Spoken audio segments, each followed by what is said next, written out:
Record দিয়ে শেষ হয়েছে ২০২৫-২৬ অর্থবছর। এ বছরে দেশের ইতিহাসে সব রেকর্ড ভেঙে রেমিটেন্সে ইতিহাস সৃষ্টি করল বাংলাদেশ।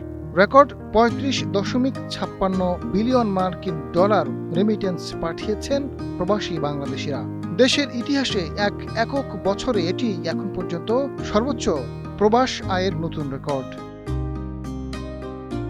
বাংলাদেশ ব্যাংকের তথ্য অনুযায়ী সদ্য সমাপ্ত ২০২৫-২৬ অর্থবছরের জুন-জুলাই ১২ মাসে দেশে বৈধ চ্যানেলে মোট রেমিটেন্স এসেছে ৩,৫৫৬ কোটি ২০ লাখ মার্কিন ডলার বাংলাদেশি মুদ্রায়, যার পরিমাণ ৪,৩৮,১২৮ কোটি টাকার বেশি।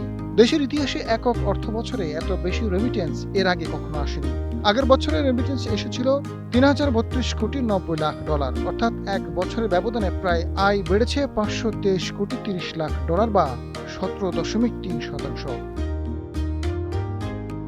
বাংলাদেশ ব্যাংকের কর্মকর্তারা বলছেন, হুন্ডি প্রতিরোধে সরকার কঠোর অবস্থান, বৈধ পথে অর্থ পাঠাতে নগদ প্রণোদনা, ব্যাংকিং সেবা সহজলভ্য এবং ডিজিটাল মাধ্যমে দ্রুত অর্থ পাঠানোর সুযোগ বাড়ায় প্রবাসীরা আগের তুলনায় বেশি চ্যানেল ব্যবহার করছেন।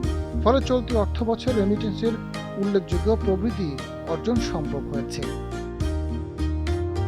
রেমিটেন্স ও রপ্তানি আয় বৃদ্ধির ইতিবাচক ধারার কারণে বৈদেশিক মুদ্রা রিজার্ভও শক্তিশালী অবস্থান রয়েছে।